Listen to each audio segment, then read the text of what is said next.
Hey everyone, and welcome to the channel. Today is going to be a short review just because I think we can knock it out pretty quick. So this is the Run Run Run Zoro figure. This is the second release in a set of figures that Mega House are doing, where it's One Piece characters as children running.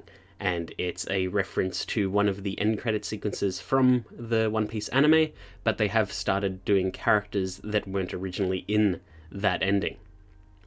So it's a cute little reference, and I think a good excuse to get child versions of the One Piece cast that aren't super expensive or incredibly rare. And they are a bit dynamic, there's something going on, and I think it's just kind of cool. I like them because I'd like to make a display of sort of like kid characters, then their pre-time skip versions, then post-time skip versions. So effectively I want all the Straw Hats, but the way that they're distributing these, it's going to be a while till I get all the Straw Hats. So anyway, today we're looking at Zoro. He is the second figure released in the set, and this basically means there was no sort of precedent for how these would pan out. Originally when I saw them, I thought they'd all sort of be running in random directions, like left or right, and alternate basically based on release and make a nice little diorama based on that, or nice display based on that sort of scheme. However, I didn't realize that Zoro is the only character that will be running the wrong way. So he's running off to the right, while every other character so far is running to the left, and that includes like all the prototypes and things like that they've just teased. So it's kind of funny that the second one is just going to the right because there wasn't really a precedent set, but it does also fit the theme of Zoro being directionally challenged. So taking a quick look at the box, it's very simple. It's much like the Luffy release that they did before, where just big promo image, character name, name of the brand, and window into the figure. I have already unboxed it, so you're not going to see him sitting in there, but it's a pretty standard box. You can see more promo images along the side, as well as the Run Run Run brand just big and bold everywhere, as well as promo images on the back of the box. Nothing really crazy going on. It's very, very simple, especially because there aren't really options for this figure. It's just a figure. Like, you can't swap out parts or anything like that. Although there is one gimmick that it does have, which is a bit interesting, and we'll get to that in a moment. So here's Zoro set up. So he's just running off to the right. He's got two big katanas in his hands, as well as two clear poles pointing out of the base holding him up. And the base is designed sort of like a dojo, so he's sort of running along that sort of island where his journey started out.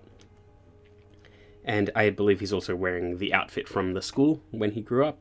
It's just a very simple Zoro figure. He's just running off with two giant katanas because even as a kid he was probably stupidly strong, but he wasn't very skilled.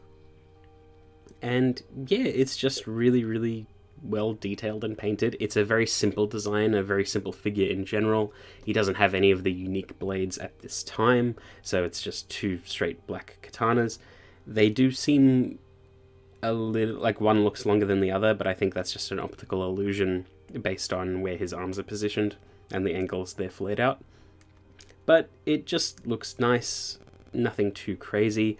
I do like Zoro's actual look, and I do like the particular shade of green that they chose for his hair, because it seems to change from figure to figure depending on what they're sort of doing. Like, I've seen some Portrait of Pirates figures where his hair color is like either bright green, dark green, like very, very dark green, and even his facial structure changes quite a bit.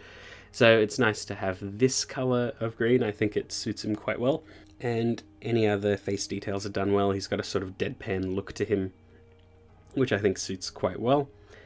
And yeah, nothing too crazy. Here he is up next to the Luffy, as well as the Yamato, which we'll be looking at in a separate video. Like I said, there aren't really any gimmicks for this figure. Like, there's no way to swap the katanas, there's no alternative head parts, there's no sort of like removable accessory like Luffy with his hat. But like the Luffy, there is an odd little addition, which is a ball joint at the head, and this allows you to sort of change the feel of the figure somewhat. So you can make Zoro look sort of head-on, so you can cast a nice silhouette of him running. You can turn it around so he's giving you the side eye, or you can make an abomination where he's looking at his back. But it's all quite simple. There's no real right place to put it, but I feel like you can just play around with it, and if it lands on a good spot, I think keep it like that. But yeah, it's realistically nothing too crazy. It's just a cute little additional thing. I think it barely counts as a gimmick. It's just sort of an accidental feature of the figure almost. It almost seems like they wanted swappable parts, but weren't quite sure, but just kept the ball joint in.